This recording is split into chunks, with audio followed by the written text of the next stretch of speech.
everyone. Thank you so much for coming. Here is my mic settings. Hopefully you guys can hear me. And the music is not too loud. Hi, Caitlin. Bible study and bedtime sounds very nice. Thank you for coming. I'm glad you were able to make it. Ooh, Abyss sounds cool. I've been kind of following that on Patreon. I need to get caught up. I need to get caught up on so much. Cool, good, you can hear me. I'm sorry I'm getting started a little bit late today. I just finished an interview with a poet named Signy, and it was super fun. She's such a lovely lady to talk to, and she's had such interesting answers. So we ended up hanging out after the interview was done and talking until like 6:58. So I'm kind of scrambling to get everything set up now. But I have my documents pulled up, and I think I'm ready to go. Adrenaline's still happening, but I'm so glad so many of you were able to make it. This is so fun.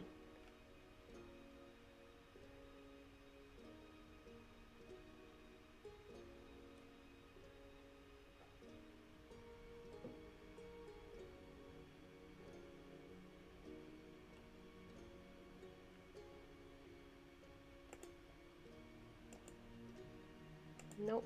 There we go. All right, can you guys see the timer?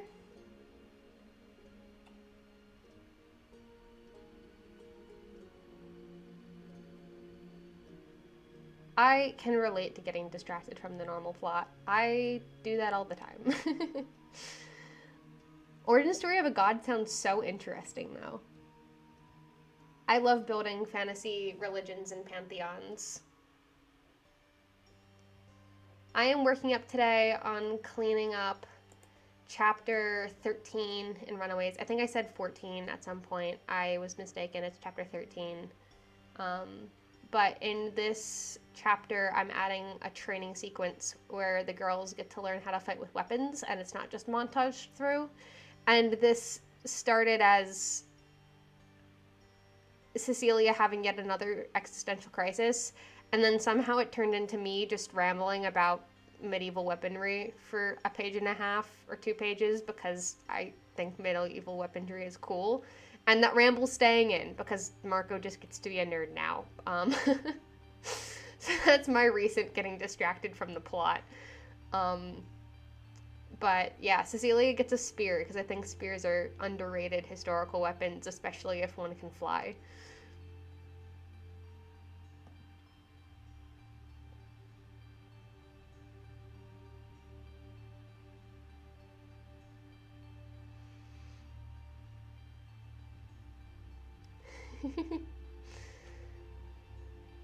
Thank you, Katie. Yeah, after this scene, we kind of get back to the normal plot. So in chapter 14, they leave the Sealy Court and go to rescue the Taken. And the plot, like, takes off from normal, and it's like the second, parts 3 and 4 of the book from there progress in a very similar way to the way they did in the last draft. Like, they still go rescue the Taken from the Piper, and, you know, the same plot beats happen. But this middle section where they're in the Sealy Court has just been expanded and fleshed out quite a lot. So it's been a lot of very tricky, annoying rewriting, but I'm glad I'm getting through it, and hopefully it'll go quicker from here. But I've given up on any kind of goals of, oh, I'm going to finish this by the end of the month, or, oh, I'm definitely going to finish it by the end of the month this time. It's just, it'll get done when it gets done. But hopefully we'll have some progress into getting done tonight. If I can keep up a decent word count, we'll see.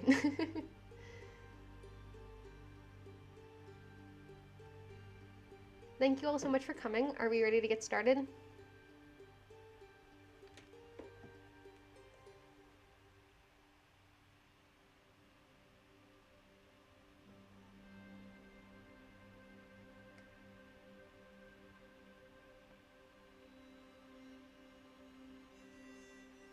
I think I've added like a solid 30,000 new words to this draft. The last one was 40K total, and this one is 55K, and I'm 2/3 of the way done with it. I might have to chop it up into 2 books. We'll see.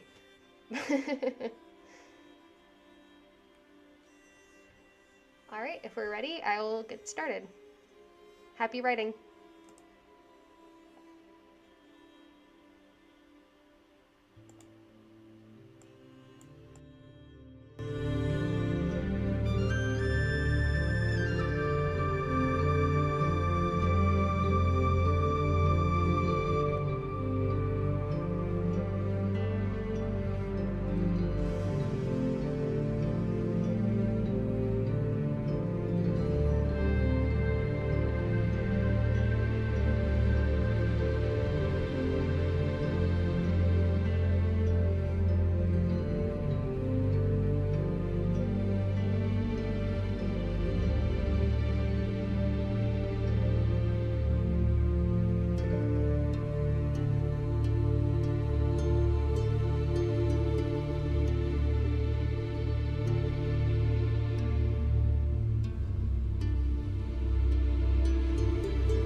All right, that's the first timer up.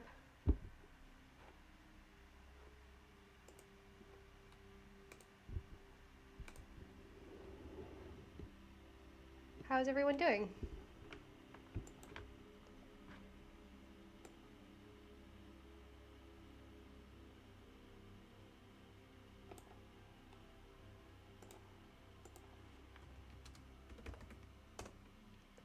Can you hear me?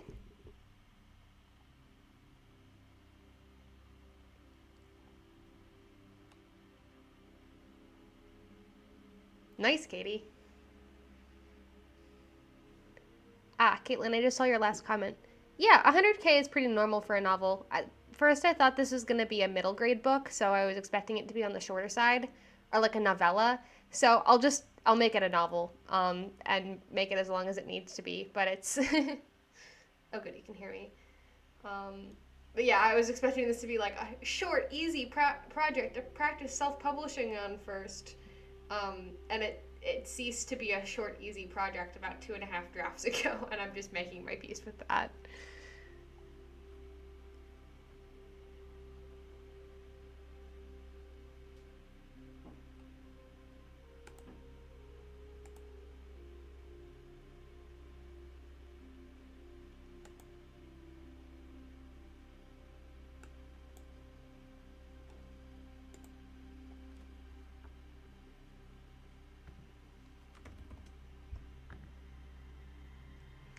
Does anybody have favorite lines from this writing session? 500 words is awesome.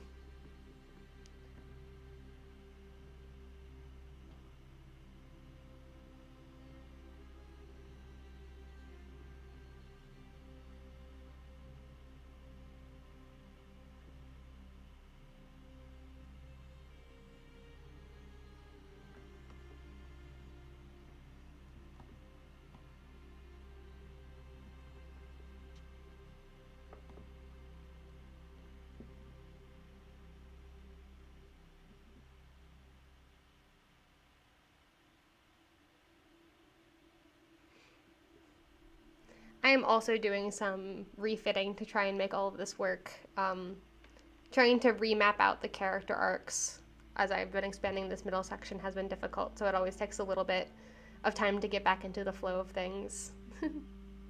This is my favorite set of lines. I'm going to put it in the chat.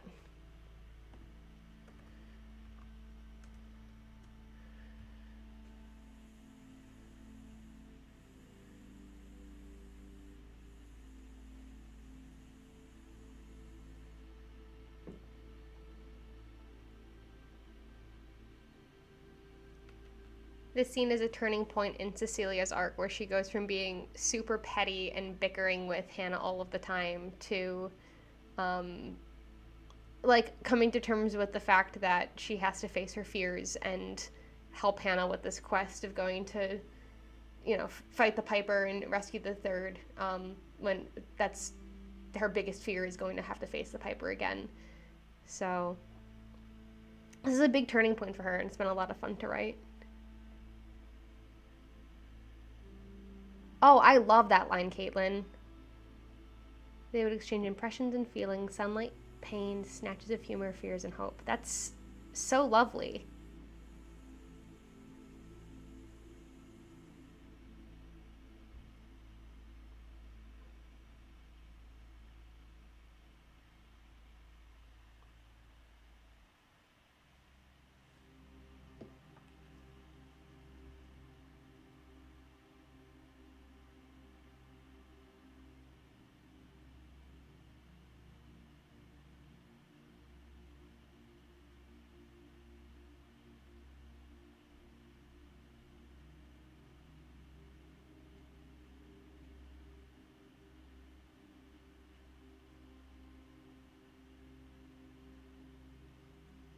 Yeah, I think so, Caitlin. Yeah, the Changeling is Cecilia, or the Changeling. She loses her name during this portion of the plot. And her big sister is Hannah, and so this is reflecting on her big sister, and she realizes, oh, Hannah's faced a lot of her fears in order just to get this far. I've been kind of a brat.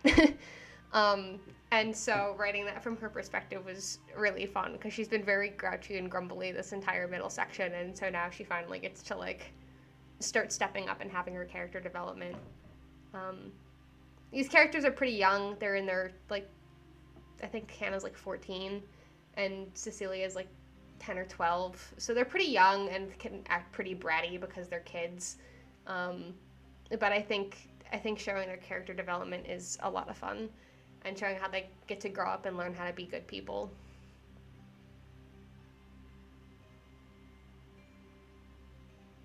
Ooh, I really like that, Signa.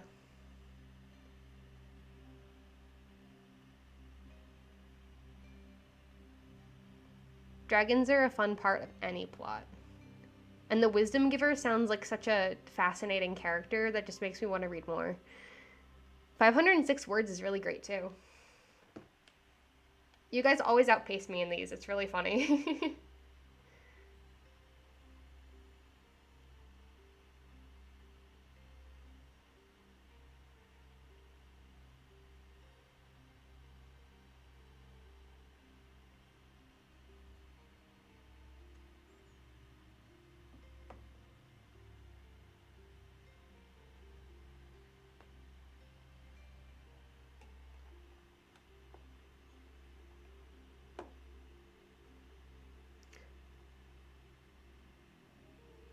Everything's better with dragons. Words to live by.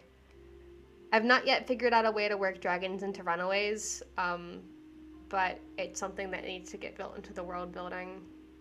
Right now, my only work in progress with dragons is the Space Dragons webcomic. Um, we'll get there. Ooh, Wisdom Giver is a dragon. Very interesting. Are all of the main characters dragons in this plot? Or is she... They? I don't know. She sounds like a she to me, but correct me if I'm wrong. Are all of the characters dragons, or is the Wisdom Giver just like one very important dragon?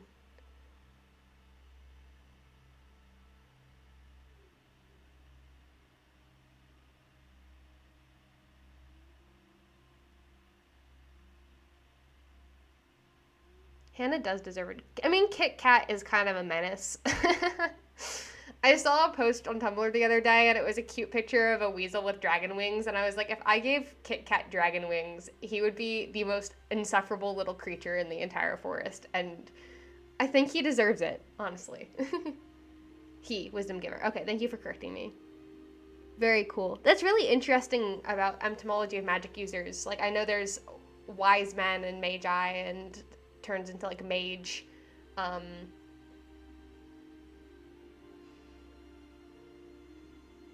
that's very interesting. I'd be interested in reading that.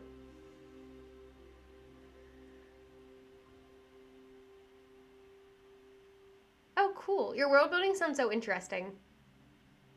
Space Dragons Work in Progress is meant to be kind of connecting tissue between all of my different worlds, which means that you're going to get weird crossovers of like Fae and robots meeting each other at some point. But the Space Dragons are they're from a society that lives on like an asteroid belt in the habitable zone of a star. So all of the civilizations in this system exist on this asteroid belt on these little different asteroids. And so it's kind of like an island chain. And to get from asteroid to asteroid, dragon riders will hop between them as part of trade routes. And so dragon riders are beings that have one soul, but it's split between two bodies, the dragon and the rider. And so they're bonded together in a unique way. And so I'm going to try and turn it into a webcomic because a big part of it is symbiotic relationships and between the dragon and the rider, and the dragons are all covered with plants so that they can survive in space. And it needs to be drawn. I can't wait to illustrate some of these scenes. I have a couple short stories, I think, that are already set in that world, which you can find on my blog. The Sea of Savage Stars and First Flight of Spring are two of them. But I'm looking forward to exploring it more. Oh, that's cool. I recently just watched the Star Wars prequels, and so seeing Anakin in a redemption arc where he gets his proper due and doesn't just get killed off in the last, 5 minutes of the movie would be so interesting. I would have loved to see that bond develop. So I'm curious to read that if you want to share it once you're done.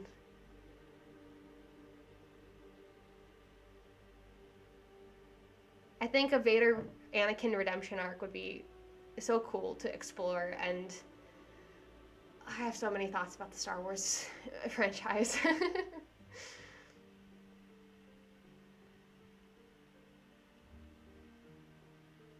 If you want to draw, just start drawing. Actually, the way Katie and I met was like 4 years ago now. In 2019, I decided to do Inktober for the very first time ever.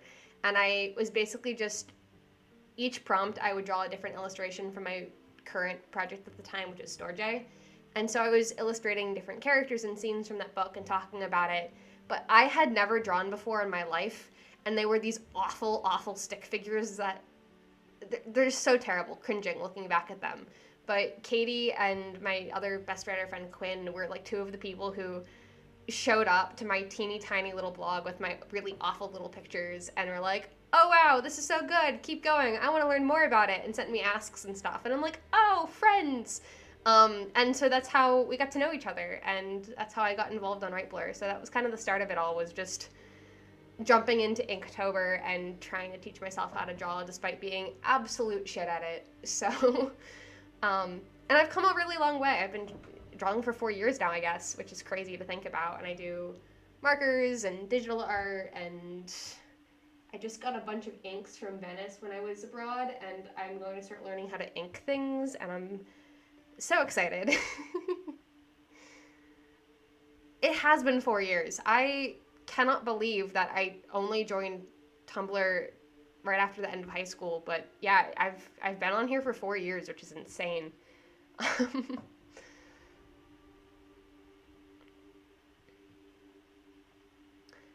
See you soon, Signa. Thank you for coming.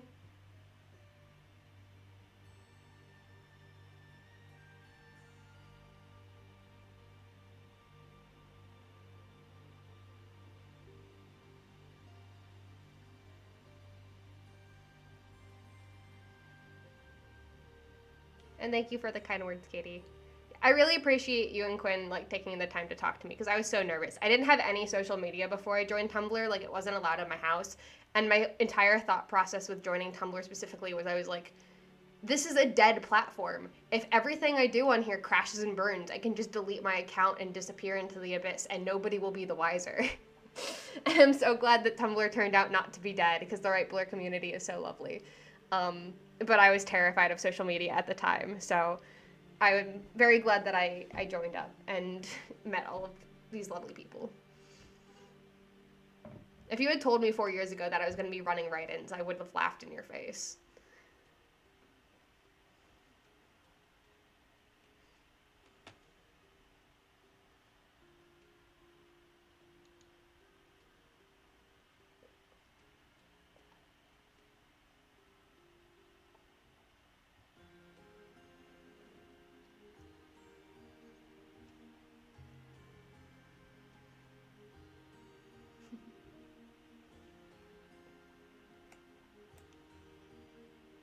Yeah.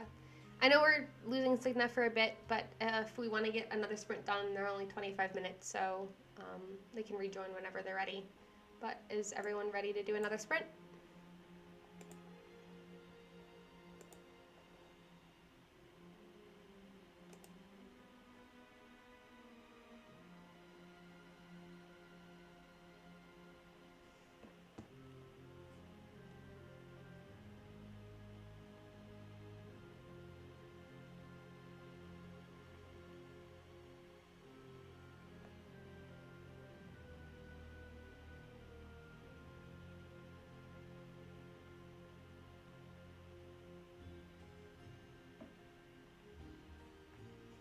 Thank you, Caitlin.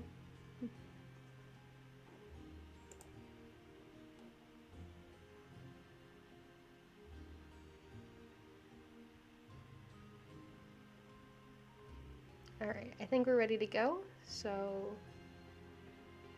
let's get started. Happy writing.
Hello.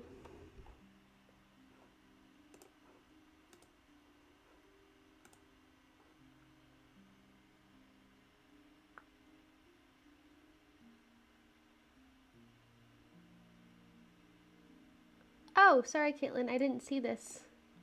Bye. It was nice to meet you too. I'm glad you were able to make it.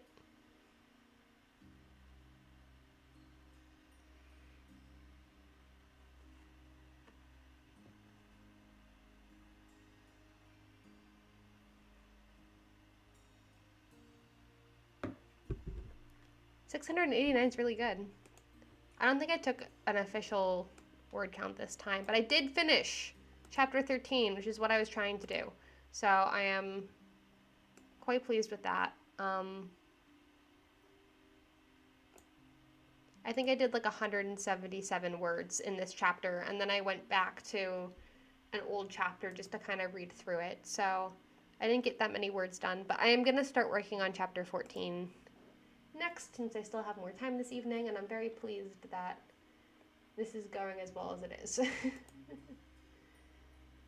I need to pull up my notes, though, for how I'm going to rewrite this next section. Do I name my chapters? I do. Glad you made it back. Glad to see you again, Signa. Yeah, this chapter was called Training. These chapter titles aren't very interesting. They're pretty straightforward, just to kind of remind me what's going on. But I kind of want to rename them all in the style of like in which such and such a thing happens, because I think that's a really fun naming convention, especially for like fairy tale stories.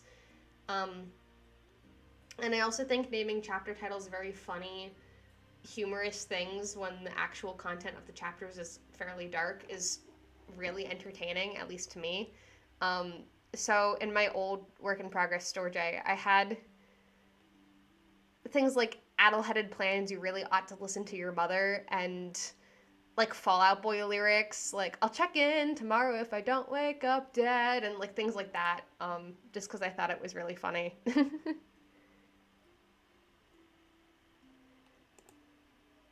Favorite lines this time around.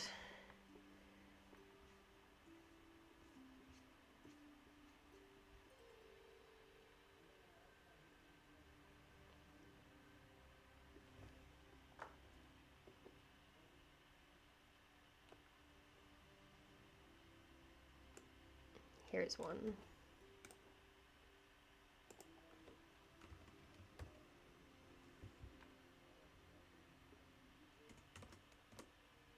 Cecilia's not completely done being petty.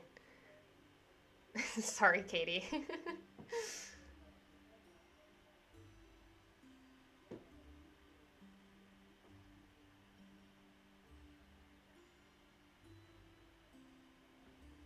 Yeah, the girls still have to like actually fight it out and discuss their problems and stuff. It all kind of stems from a misunderstanding. So that gets to happen, I think, in this upcoming chapter when they officially leave the Seelie Court. So she's still a little bit petty, as siblings often are. But she's getting better. How about you guys? Any favorite lines?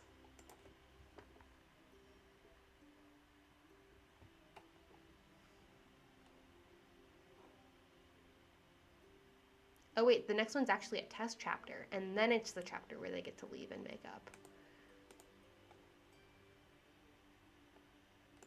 I've also introduced point of views from both Cecilia and Tess's parts, so I've been trying to balance that a little bit.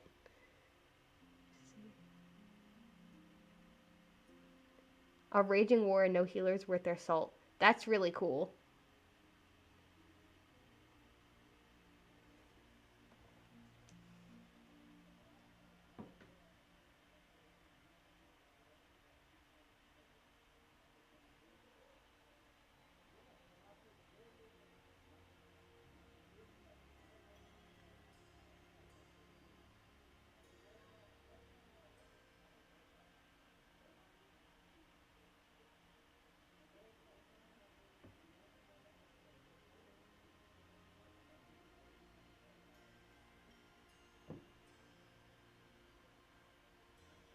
All right, I'm gonna go to the bathroom real quick and refill my water, but I'll be right back.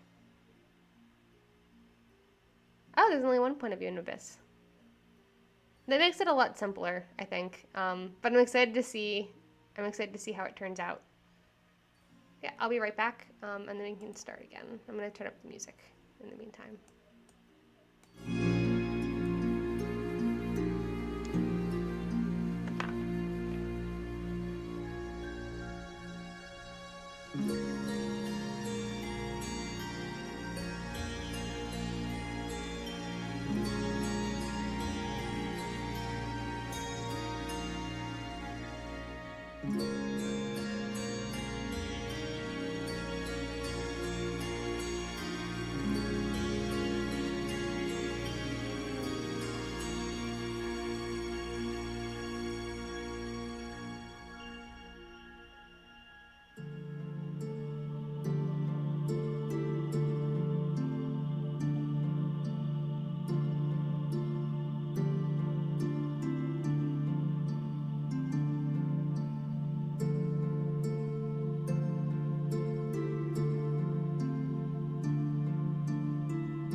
Okay, I am back.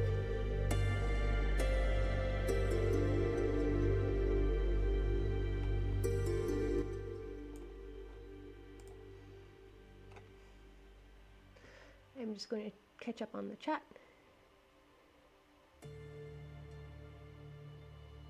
Oh no, Google, that comment limit? That is very sad. I'm so sorry.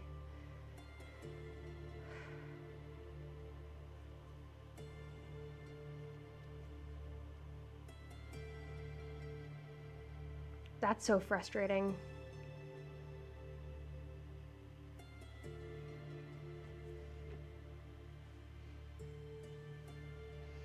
Did it cut out your comments or did it cut out your actual words?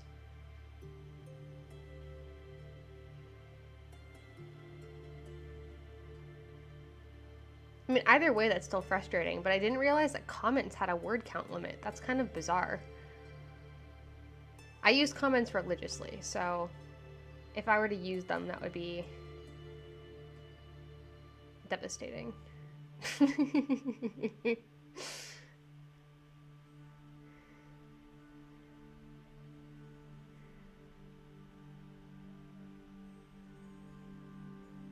Oh, gotcha. That's super annoying. I once used Google Drive to write, but I also made the mistake of like writing in Microsoft Word and just keeping it all on one thumb drive. And in high school, somebody stole my thumb drive out of one of the school computers I was working on when I left to go to the bathroom, and I was devastated because I lost like 3 years of writing. So I exclusively wrote on Google Drive for a little while, but now I'm running into the problem where Google Drive is like running out of space because of how many documents I have in there. And so I have to find some other method of storing all my stuff, but I back up everything religiously now because I never want to go through that again. So I write locally on my laptop in Microsoft Word, and then like every month back that up to an external hard drive and back it up to Google Drive just for the sake of redundancy. But yeah, it's terrifying. What I lost was like freshman year writing. Like, this was middle school stuff, so it wasn't like I was losing great works of literature like the Great American Novel or anything like that, but it was really sad because at the time I'd been working on my world of the Leo Chronicles like all through like middle school and freshman year of high school, and I had so many ideas and like notes and stuff that I just completely lost. In a way, it was a good learning experience because it forced me to rework everything from complete scratch, and doing that taught me how to write. It taught me like writing craft. That was when I first started watching Jenna Moressi's YouTube channel and reading like No Plot, No Problem by the guy who started NaNoWriMo, stuff like that. But so it was a good learning experience. That's how I ended up writing Store J and talking through writing stuff with my friend at the time. But yeah, losing 3 years did not feel good at the time. Real Joe March moment. I never found out who did it because I was in like the flex like study hall classroom, and I had it in one of the computers, and I like left for a while and then came back and the thumb drive was just gone. So I thought I lost it. I asked all over the school, but I never recovered it. I have a lot of my stuff from the time in like old notebooks though too, because I wrote in the margins of my school notes, so I wasn't completely lost, but all of the digital stuff gone. I have like 4 Google Drive accounts. It's becoming a problem. I had a school account, I had a personal account, I have my writing account, I had another account just to like ran out of space back up. So my password manager hates me.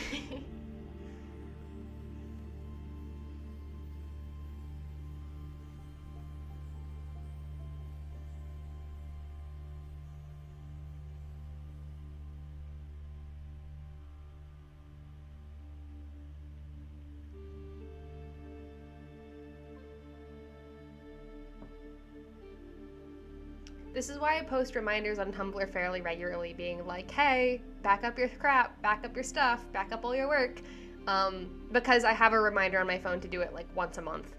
Every month I like do my budget, update all my goals lists, because I keep goals lists every month and do that on my website, and I back up my computer. And this is like something I just do, like pay the bills, do your budget, do your goals, back up your computer. It's something I do at like the first of every month religiously, because I mean, even if I lost a month's worth of stuff, that would still be pretty devastating now, just because I do a lot more.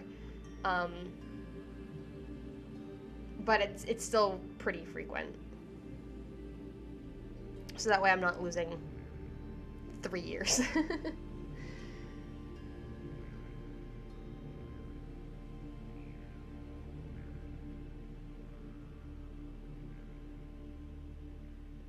Yeah, flash drives are nice because they're portable, and you think that they're so convenient for carrying around school, but they're also so portable and so easy to lose.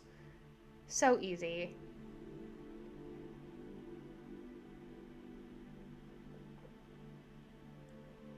I have like a 2 terabyte hard drive now, which is a little chunkier. It's like the size of a phone, kind of. It's like a little rectangle, and so it's not as easy to lose as a thumb drive, and it was also a lot more expensive, so I have incentive to keep it in a safe place. So I just keep it like next to my desk at all times in a little drawer in its case, so that way it stays safe and like it can't get damaged. So I use that to back up all my things now. instead of a flash drive, because flash drives are just awful. I've also had them break on me a bunch. Like, the USB part will rip out of the plastic bit. I don't know if I'm just cursed, but I've had flash drives just break on me before. And it's like, you're not losing the information because of corruption or because somebody stole it or something, or because your computer crashed. It's just physically damaged, and then you can't put it into the computer anymore, and that's almost worse.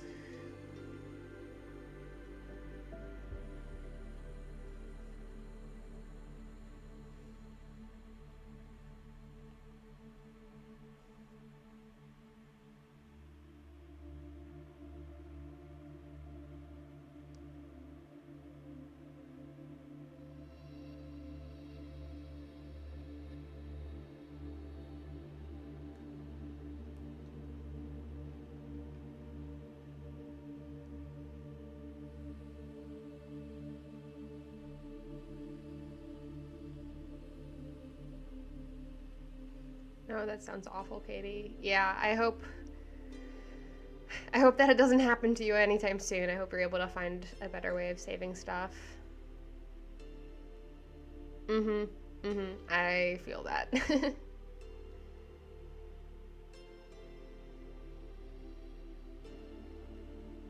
At the time when I was in high school, I didn't have a computer of my own. So, like, we had one family computer, like one laptop that I had to share with my mom, my dad, me, my other middle school sister, and my other brother. So there were like 5 of us using one home computer. And so if anytime I wanted to do my homework or I wanted to write, I had to get on it whenever nobody else was around. And so I woke up at 5 in the morning on school days to get writing done and do my homework, because I was also taking a bunch of AP classes at the time.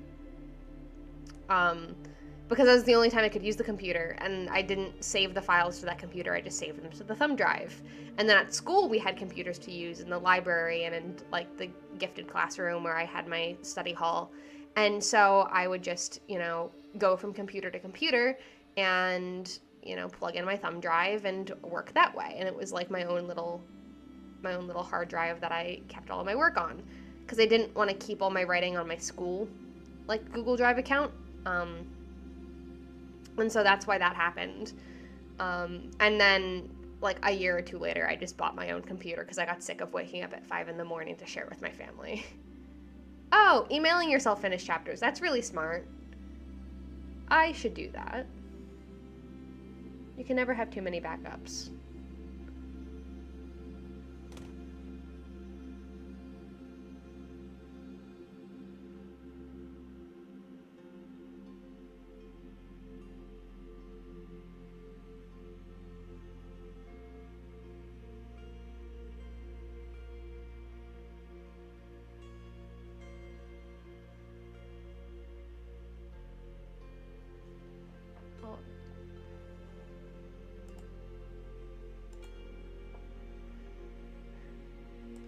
If we're ready to get started again, I have my outline pulled up, so I think I should be ready to go.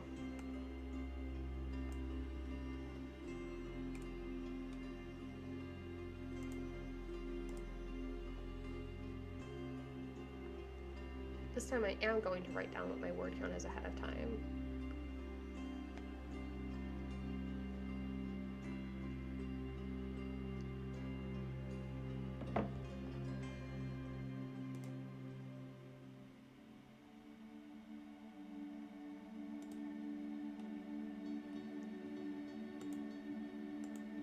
Alright then, if we're ready, I will get started. Happy writing!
I'm stupid. I didn't turn up my mic.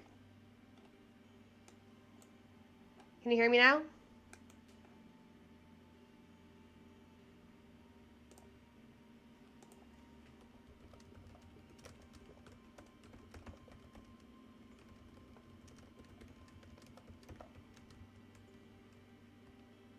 Hello?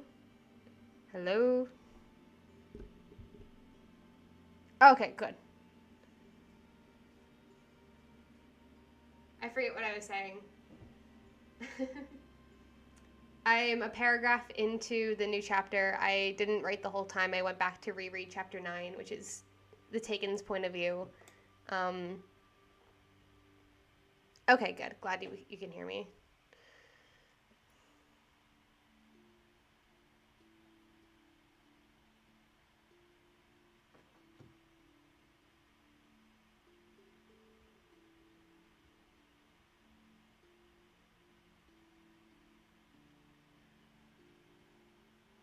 Yeah, I think I was just saying that the Taken's point of view is a lot darker than the other two because she's in the worst situation, being in the Unseelie court. So it's fun for me to write something a little more sinister, but not fun for any of the other characters involved.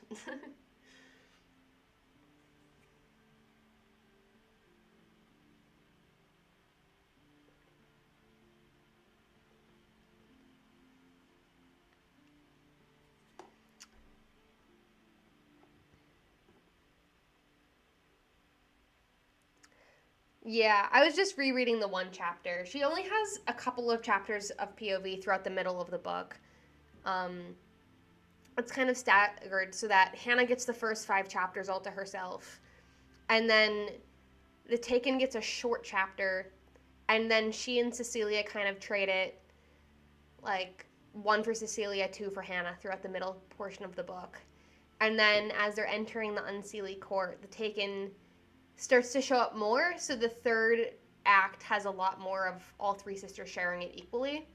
And so with each act, like the first act is just Hannah, and the second act focuses on Hannah and Cecilia's relationship, and then the third act focuses on all 3 sisters. But the point of views are added a little bit more gradually instead of being exactly even the whole time. So as information is revealed, it's kind of a slow burn. Let's see, favorite line.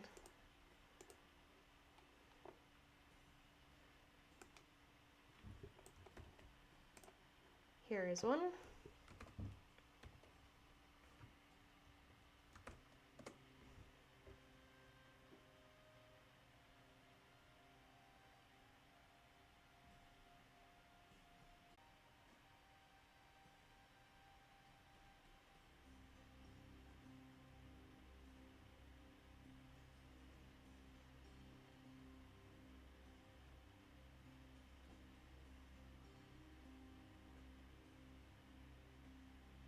Yeah, I'm glad you like it. I don't know when this draft will be available to beta readers. Maybe in a couple of months. I don't know when I'll finish it, but I'll definitely let you know as soon as it is ready to go. If you're not too busy. But I'd love to have you read it again because so much has changed, and I know you liked the first draft, so I hope you approve of the changes.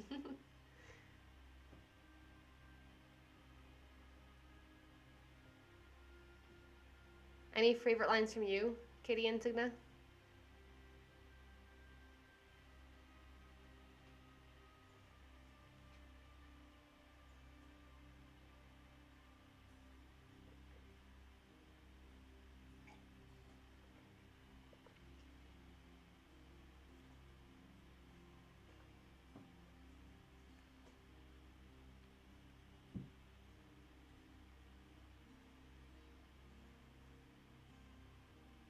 Oh, I love that. That's a cool relationship between Samir and Amar.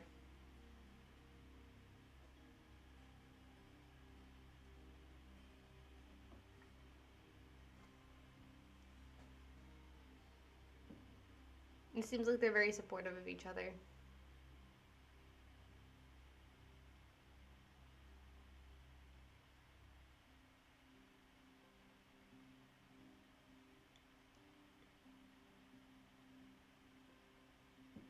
I think there's a couple seconds of lag between when I say the thing and when you guys hear the thing and then respond. So apologize if there's any like awkward silences as I watch the chat and wait for the responses.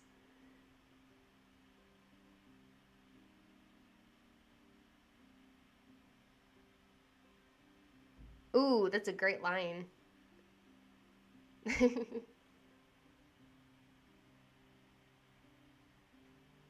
I don't know why character limits are a thing.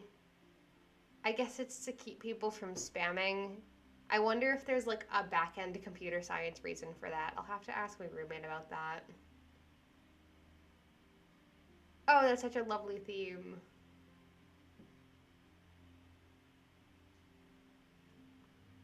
That's awesome, Katie. Having people start at rock bottom and then like work their way up and learn how to heal.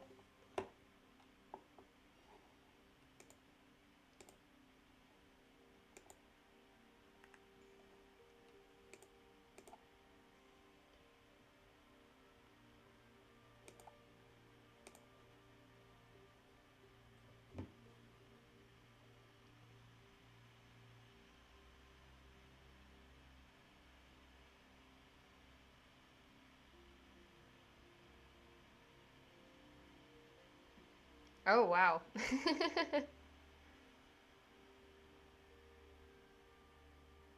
Magical injuries can be so fun to play with because you can have so many nasty effects take hold.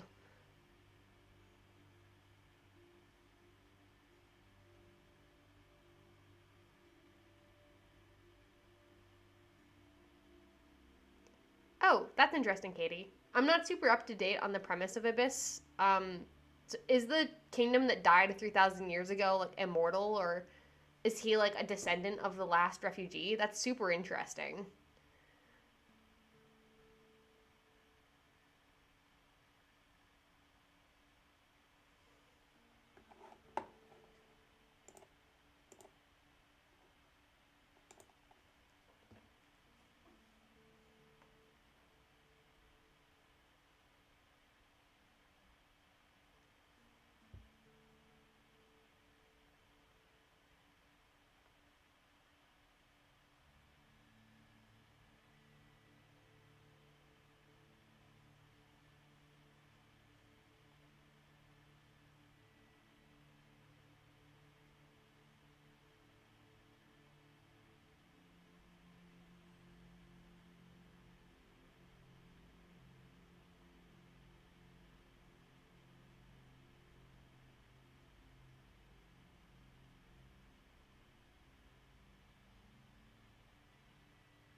Oh, that is a gnarly curse.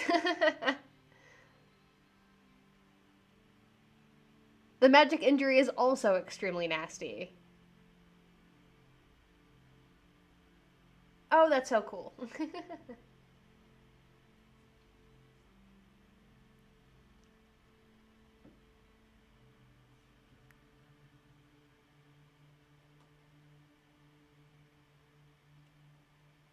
Yeah, Patreon is how I know about Katie's work. I've been a patron for a couple years now.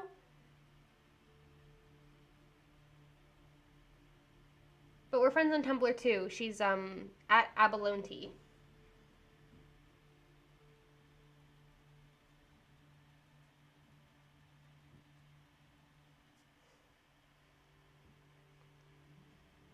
I don't know if you're familiar with Bright Blur Summerfest, but Katie's also the brains behind that as well. That was in August, I believe. I was very busy this August, but it was a lot of fun. It was a haunted house theme.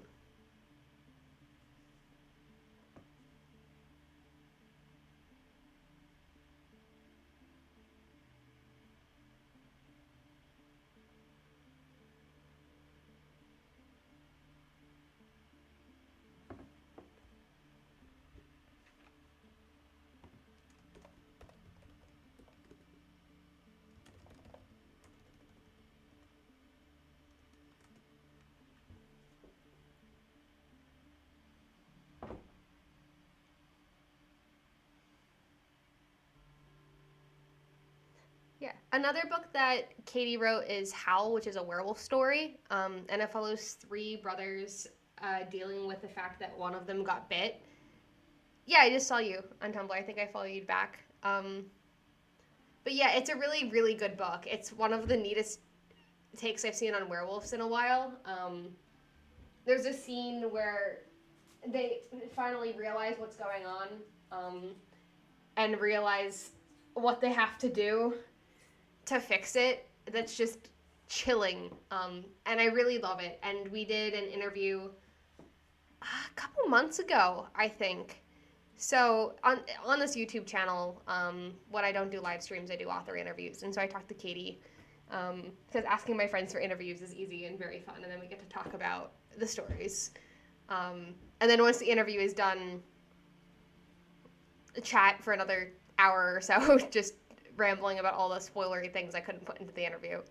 So, yeah, if you want to follow the rest of her work, I highly recommend. It's all very cool writers here.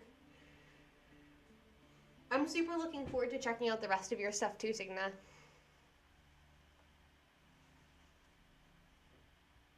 I hope I'm saying your name correctly.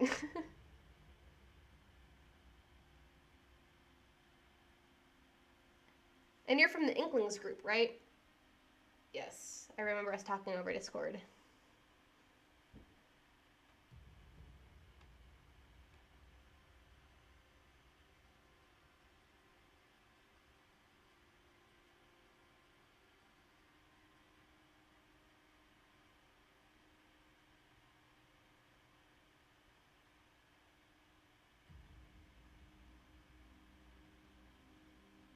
Okay, cool.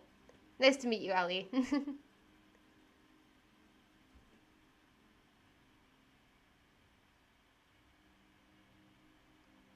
I'm super excited for Inklings this year. I think I was rambling a bit about the many different projects that I could work on, and so I'm very split between, do I keep focusing on finishing Runaways because I want to publish it and I can't give it to beta readers or publish it subsequently unless they're dumb, unless the book is done, or do I switch gears and work on a brand new, shiny, distraction, sparkly working project? So I guess it depends on which group I get sorted into, because Runaways is very much a C.S. Lewis kind of project, according to the rules of the challenge. But we'll see. I have too many things that I'm working on right now.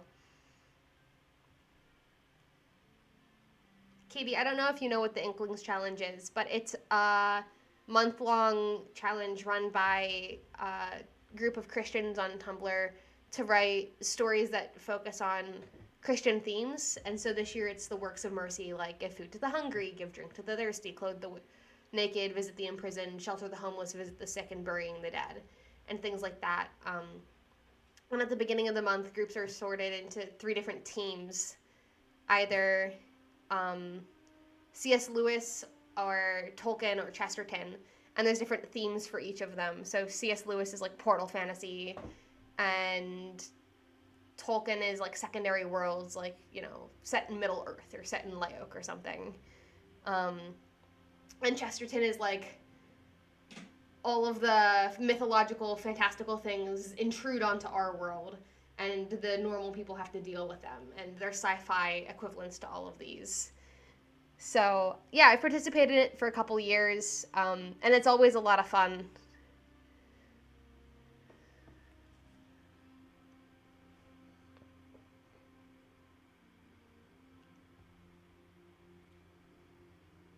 I will definitely follow you there too as well.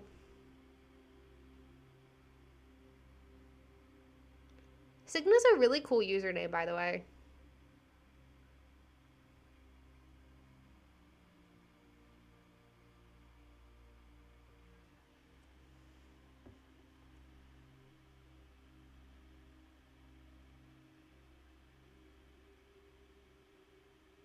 Yeah, I struggle to wrap my head around Chesterton too. I think the sci-fi prompt for that one makes more sense.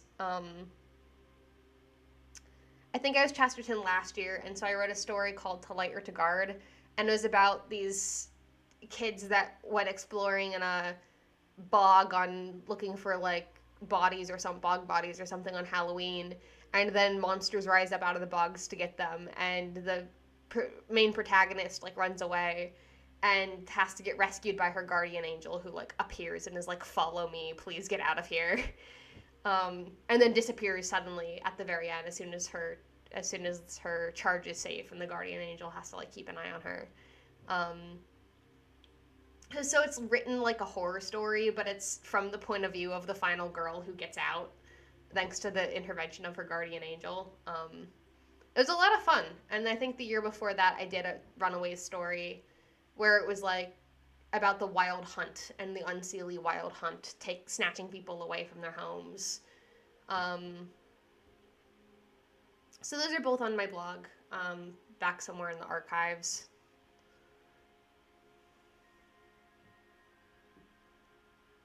Yeah, I'm definitely interested in checking out all of your works in progress. I can't wait to read through all the Inkling stories this year too. In the past, I've always been so busy with school. And so I would save them to my drafts and then they'd languish there for months until I just gave up and queued a bunch. But I'm hoping to actually read them all this year. Every year there's more participants though. The list gets longer. It's great. It's wonderful. There's also so much to read.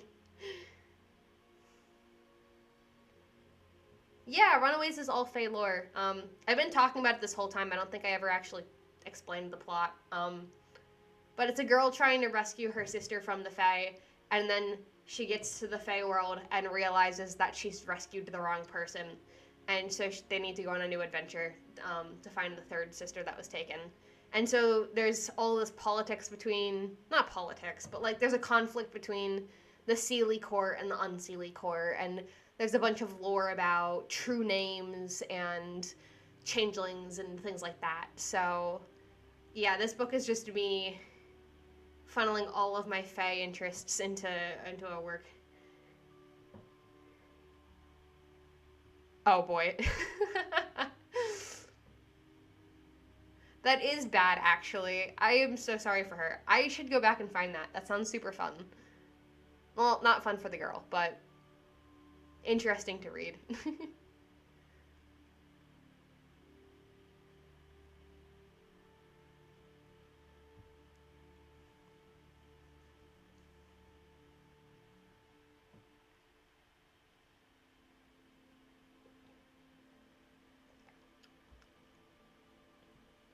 Sources.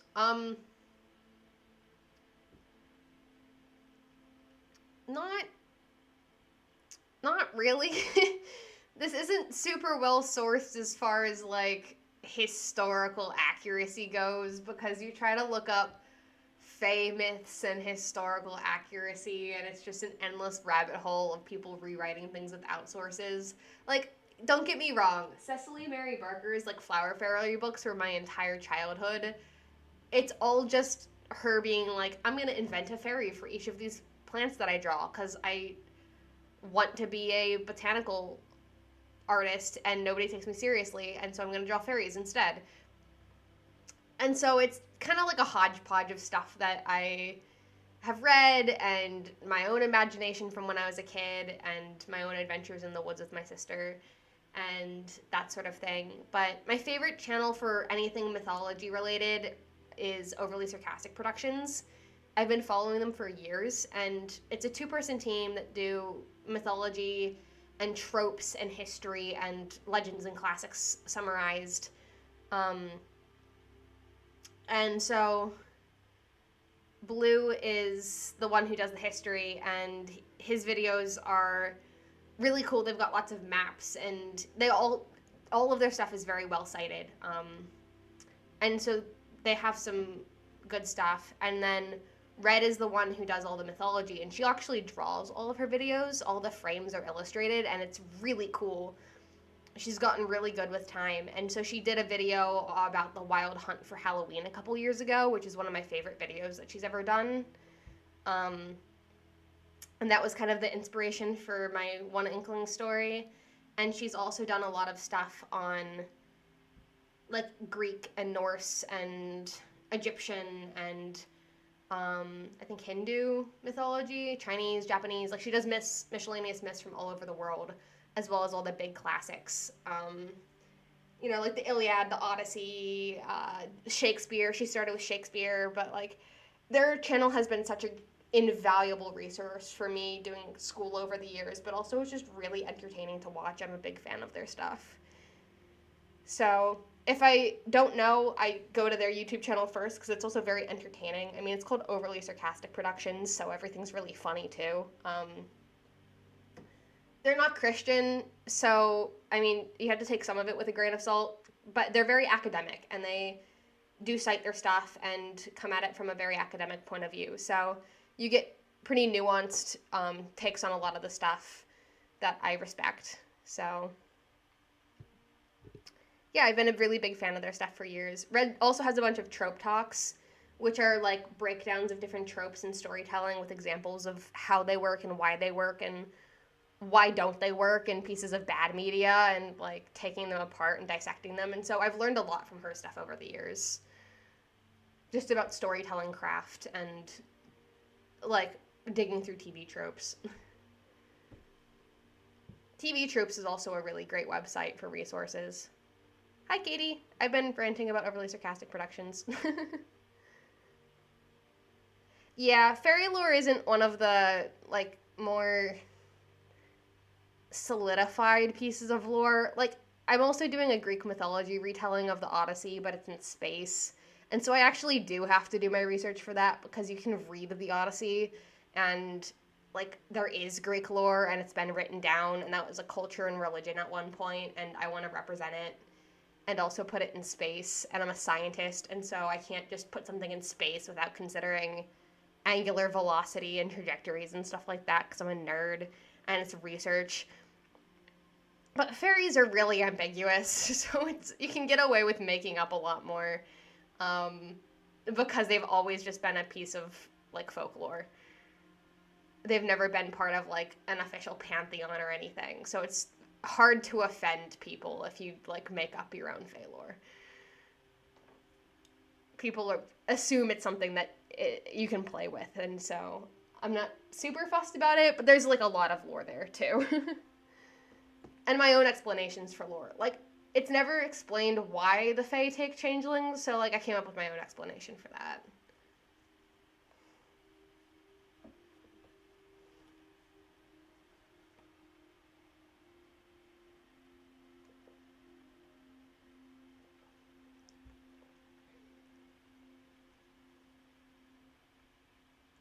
Oh, that's cool. I didn't think about the actual constellations being the actors, but that would be awesome.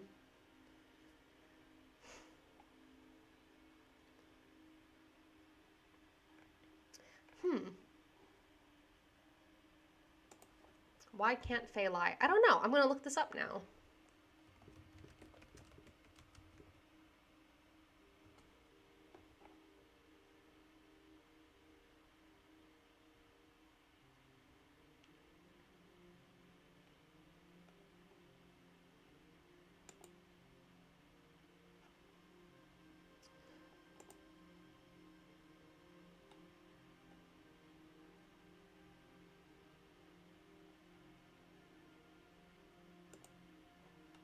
I googled why can't fae lie, and the first thing that came up was a Reddit link for A Court of Thorn and Roses. I hate the internet, actually. This is awful.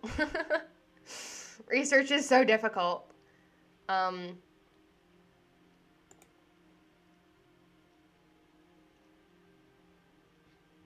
guess a part of it is their archetype as trickster characters. And so tricksters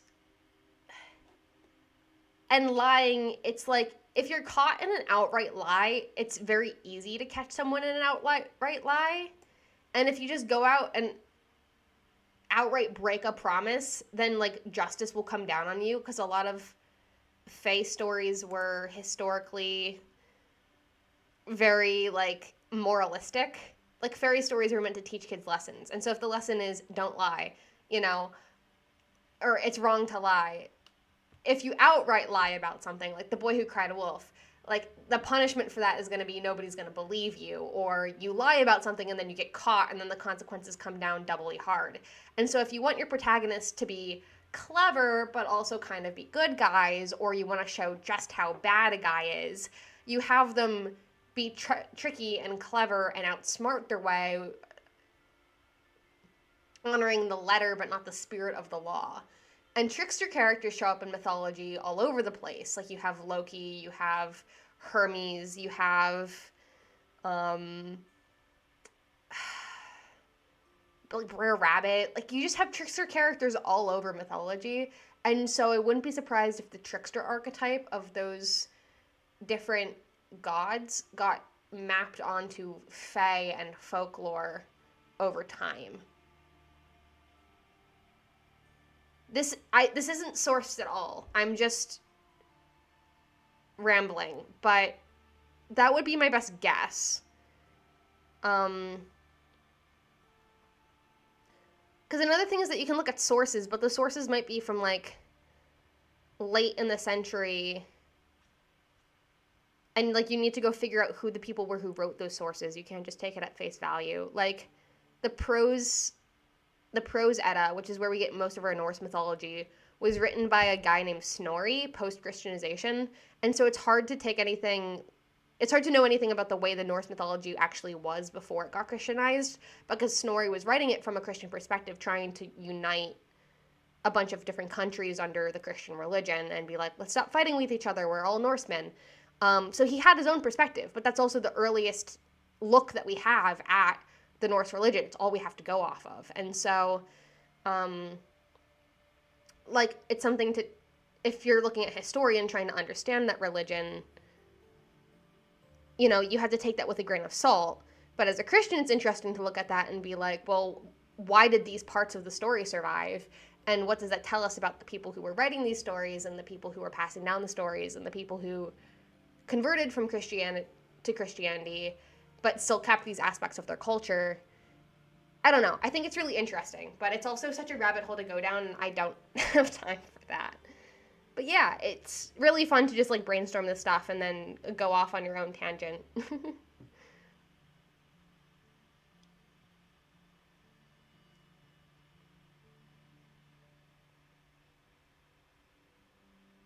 Of course, there's a werewolf in Abyss. I love that for you, Katie. I love that you're, like, the werewolf mutual now. This is great.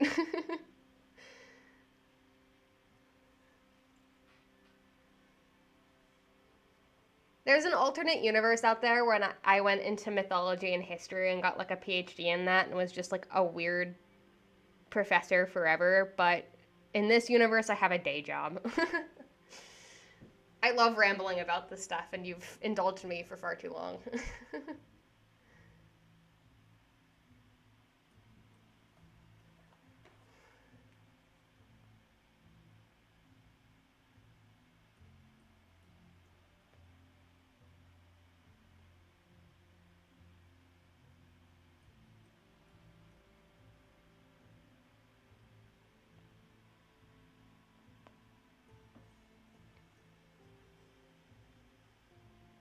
It might be. I think Overly Sarcastic Productions has a pretty good handle on it, but maybe in the future I'll do, like, a breakdown of all of my Fae lore and, like, where I got my ideas in the future. That might be fun. At some point I'll have to start doing actual promotional work for Runaways again, but it's hard how much I'm allowed to share without spoilers, because if I'm publishing it, I can't just share everything. It's hard.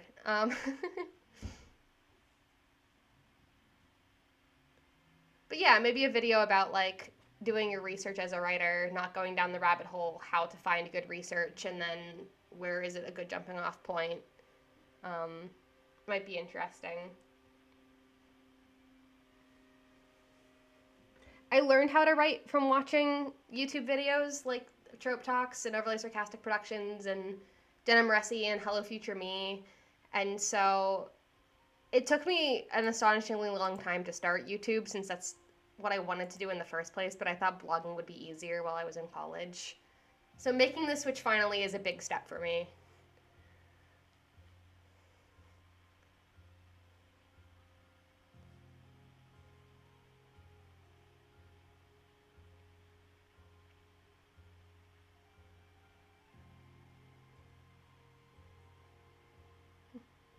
Thank you guys for your support. I really appreciate it.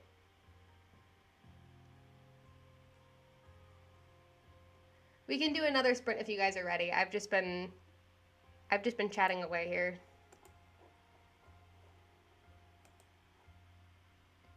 Ooh, I've never heard of Local Script Man. Let me check that out.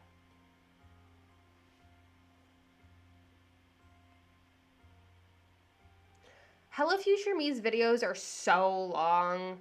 It can be difficult to get through them just because I don't have that much time to watch videos uninterrupted. I mean, I do now because I'm in lab, but he has really good stuff. It's just long. I remember he did a video on Tolkien and how Tolkien's faith influenced his work because Tolkien was Catholic.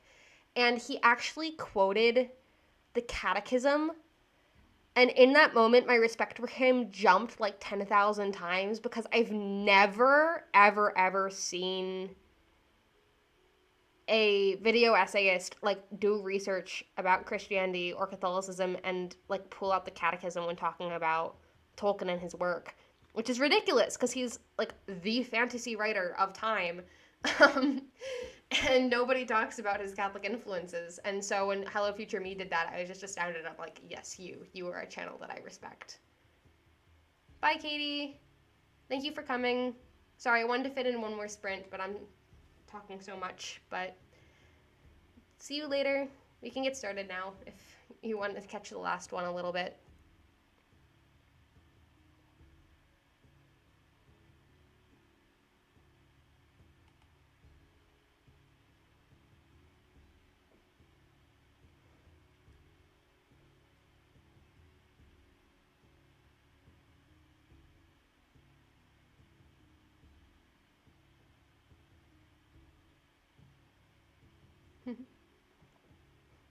Yeah, thank you for coming.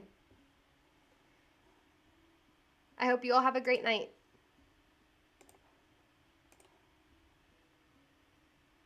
And enjoy your dinner. I hope it is very tasty.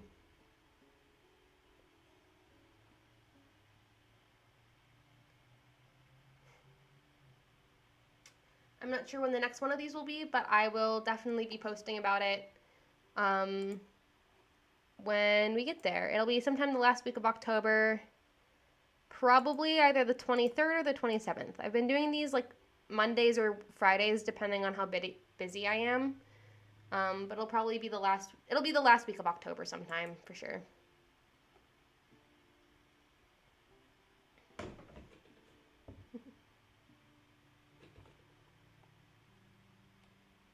All right, have a good night.